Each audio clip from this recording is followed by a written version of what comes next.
Palaisipan kung bakit nalayo sa piling mo. Halos araw-araw tinatanong pa rin sa isip ko.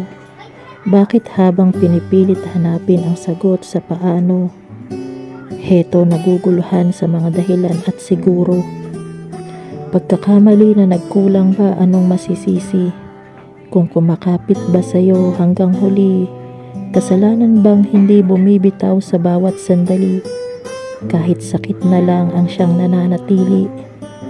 Napapansin ko dumadalas na ang pagtataka sa sarili ko. Di ko alam tama pa ba tong nadarama.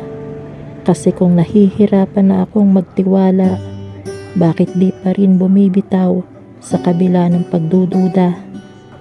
Sumuko na ba o baka kailangan lang ng panahon? Dahil nandito naghihintay pa rin hanggang ngayon.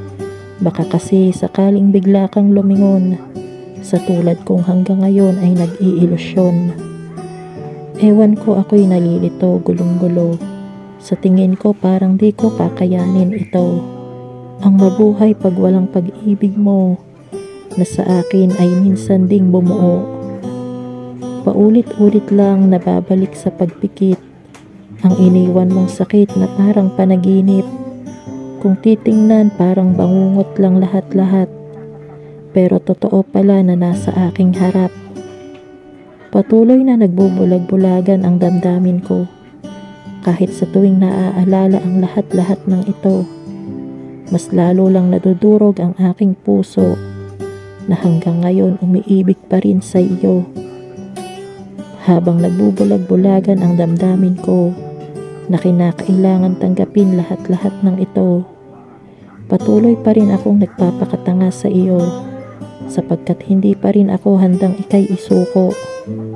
Hindi ko alam kung paano aamining di ka na sa akin, kung mismong sa sarili ko di ko magawang sabihin. Ngayon bakit ba hindi ko magawa na matanggal ang mga alaala ng dati mong pagmamahal? Gabi-gabi labis ang dalangin na ikay limutin, na sana sa umaga sa muli kong paggising ay sa wakas hindi na kita kailangan pang isipin. Yan na lang ang kaisa-isa kong hiling. Ngayon paano kung hindi na kaya pa na magpanggap? Paano ang lahat ng mga pangarap? Kung nalilito, gulong-gulo sa bigat ng lahat, paano ang lahat hihilumin mula sa pagkawasak?